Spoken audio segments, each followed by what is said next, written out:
But you know what movie definitely isn't made for people who like to read? The classic disaster movie Independence Day. Independence Day, yeah.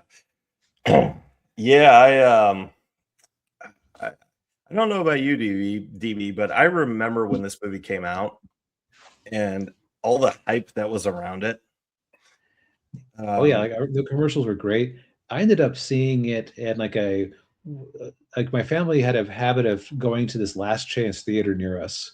So like we saw a uh, lot of movies way later than other people. So I don't oh, know when I saw this, but it was nowhere near Independence Day. yeah. Well, I think I saw it opening weekend. No, I did see it opening weekend. I remember it. Yeah. Yeah, it was. Yeah, the hype around this movie was just was amazing. You know, I mean, they marketed it well, but they also kind of didn't because for those of you who are old enough to remember it, like the commercials, and the trailers, they all showed that iconic moment when the White House blows up. Right. Which on the one hand, I understand wanting to show the money moment to make people come in and see the movie Yeah. because that was new and exciting. But at the Oh same yeah. time, like, yeah, it's like you know what's happening. Yeah. Like the first act of the movie, which is July 2nd when the aliens show up, you're kind of like, okay, yeah, let's get to the part where the aliens start blowing stuff up because we know that's happening. Yeah. So I'm going to say something kind of controversial. Yeah. This dumb Roland Emmerich disaster movie from the 90s is smarter than a lot of newer movies in genres that you would expect to be better than that. Yeah. Yeah, I would agree with that. Yeah. Like I'm talking like serious dramas and things like that. Yeah. Because like let's just go through it. Every character has an arc they are on. Every character has objectives that they wish to achieve.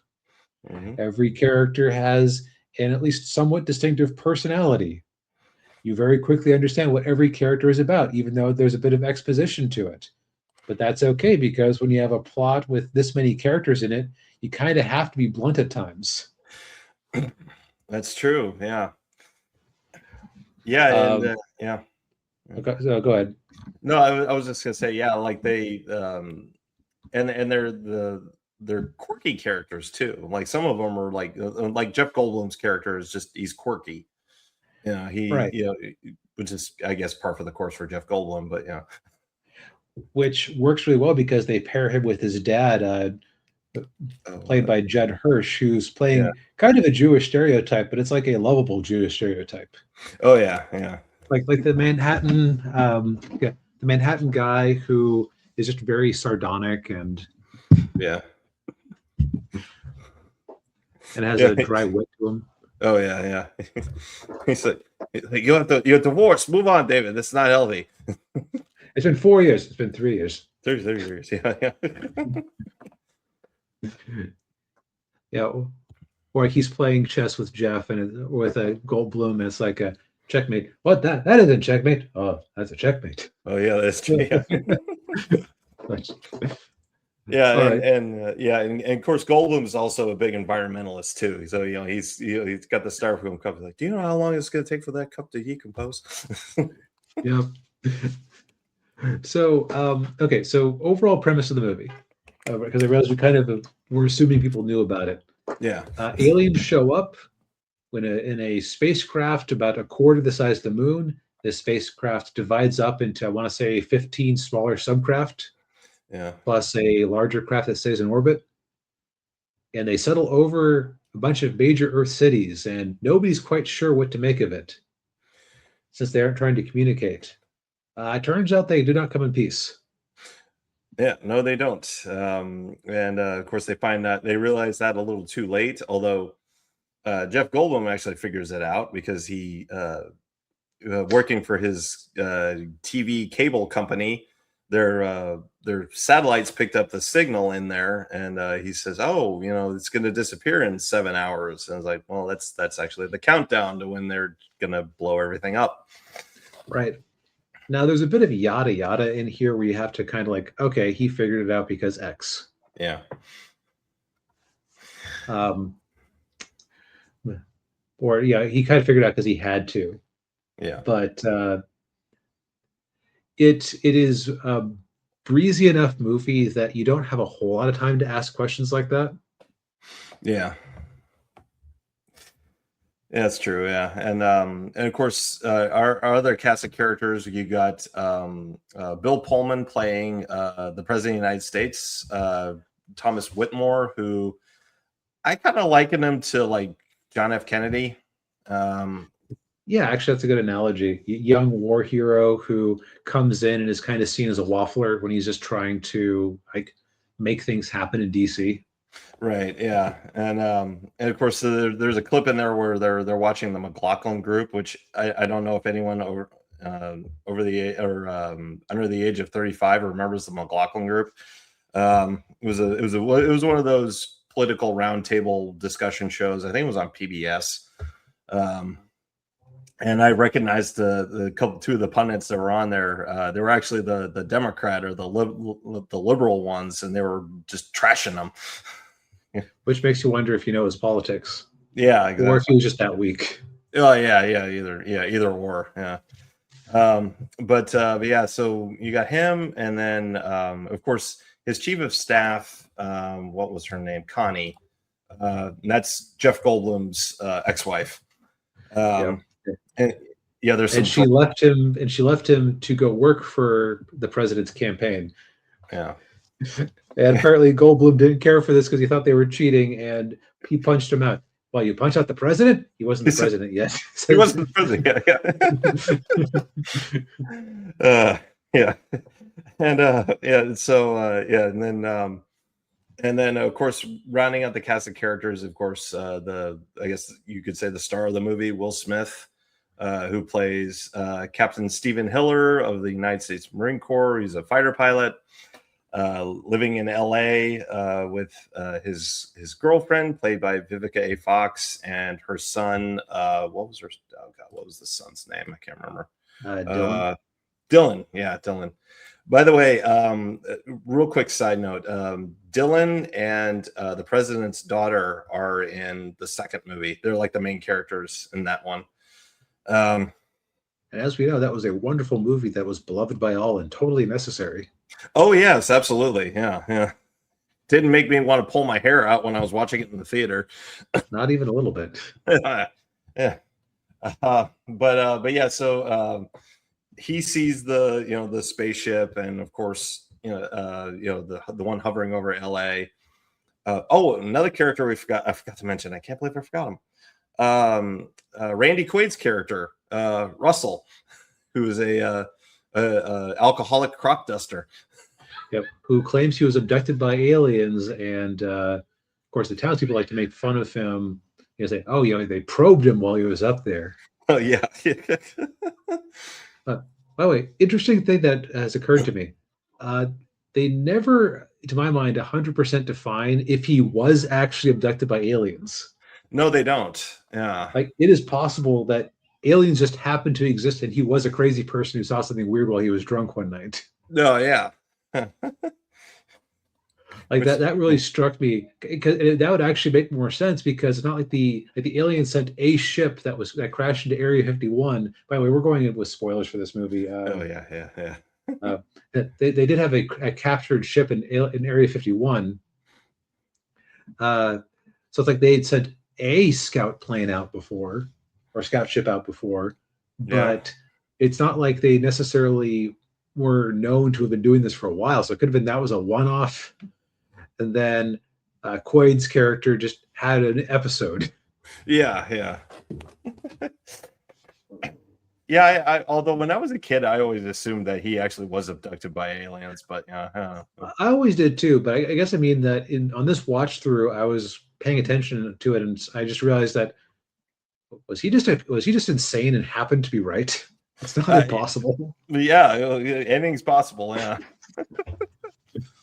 But yeah, so the rest of so after the cities get destroyed, the remainder of humanity have to try to figure out how to stop the aliens before humanity is completely wiped out. And of course, everything they try to do doesn't work, because I mean, this is advanced alien civilization with interstellar travel, and they have technology far beyond anything that we could comprehend. Right.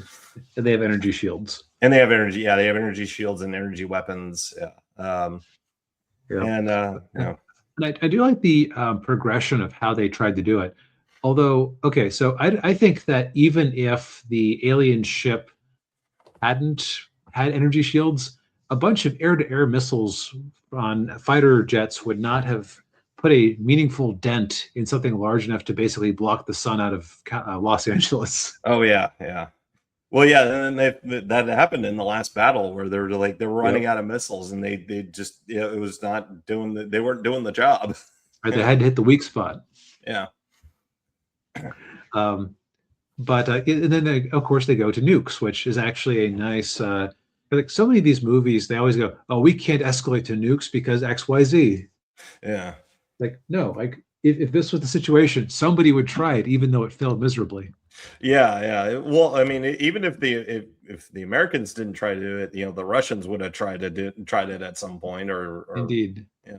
I mean, um, but yeah, but so basically, the movie is just like it's this, it is a fun, summer popcorn movie that I hate to say it is kind of a almost a bygone thing nowadays. Like you really don't, because I mean, if you think about the movie it's a B movie plot, and Mhm. with a major motion picture budget.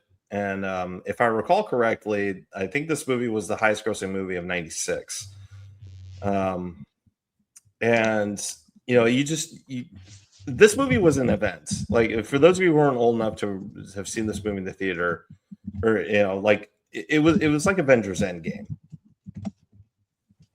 And Right. you really don't see that anymore. Like I mean, like the last time I went to a movie that was like that was Avengers Endgame.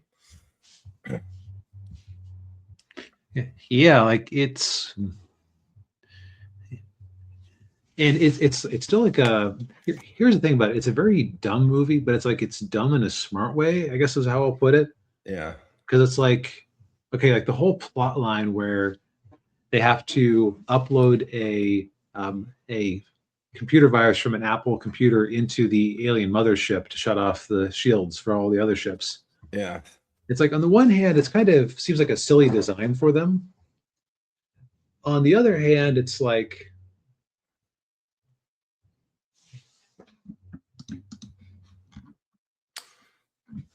on the other hand, it's like how to put it. George Lucas got away with it in episode one, more or less. Yeah. Yeah. Like, because the thing is, like, when you have an alien spaceship like that, you kind of have to build around how do we make a big enough threat that we can actually resolve in the third act in a 2 hour movie. Right. Yeah. Yeah. And I will say, just real quick, this movie does rip off a lot of other alien invasion movies. Yes. I mean, like the whole virus thing. I mean, they basically ripped that off from War of the Worlds. So for Right. those Just of a you, computer virus instead of an actual virus. right, yeah, and then and the scene where they're trying to communicate with the aliens with the flashing helicopter lights. I mean, that's Close Encounters of the Third Kind. Right. Like, this is not an original movie. No, no, but it's still fun though. Yeah. Also, we forgot to mention, you get to see Brent Spiner in his prime as a mad scientist. Oh yeah, they don't let us out much. Yeah. I did like how the only justification that everybody wasn't crushed by the crashing alien spaceship was, oh, we're miles and miles underground. Yeah. Yeah. But now I will say the only thing in retrospect that makes this movie a bit less fun, knowing what you know about Will Smith, it is harder to take him seriously as an action hero who's a cool guy. Yeah. Yeah. That's true. Yeah. Yeah. Although, I mean, I mean, this movie and then Bad Boys before it was where he really broke out into that he broke the Fresh Prince of Bel-Air mold and Right. became an Well, it's action like, hero. Yeah, and but then it's yeah, like, it's like yeah, and then Men in Black came after this one, right? right. Yeah, it was the year after. Yeah, it's like up until Wild Wild West, it's like he was on a real roll, Yeah. and then Oof. like the stupidest thing he ever did was get the idea in his head that he was meant to be a serious dramatic actor. Yeah. The dude is meant to be Hitch. The dude is meant to be Agent J. The dude is meant to be Captain Stephen Hiller. He's supposed to Yeah. be kind of rote characters who he can give a that hint of humanity by being a funny smartass with moments of Yeah. seriousness. He's not there to make you feel bad about life like he did in 7 Pounds, Yeah. um, or to try to give his son a sci-fi franchise like he did with After Earth. Oof. Oh, man. Like Yeah. this is peak Will Smith, so it's Yeah, it is. Yeah.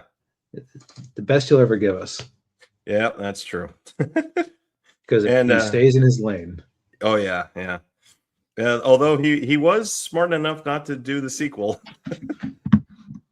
Although he did Suicide Squad the same year, so I don't know how smart he was. But You know what? That Suicide Squad movie, it made money at least, and so he probably got a nice payday off it. that's true. Yeah.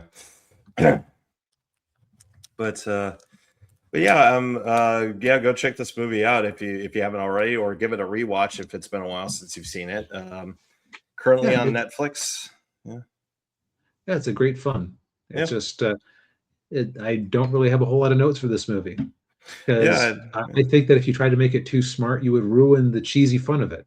And Exactly. I think the world needs more of that. Like, you know what it is? It is largely unironic. That's what it is. Even when you have Goldblum and Smith making jokes, it feels like they aren't. They feel like they are still characters in the movie who care about what is happening. Exactly. Yeah. Yeah. Well, I think we've said all we need to say for tonight. Indeed. Well,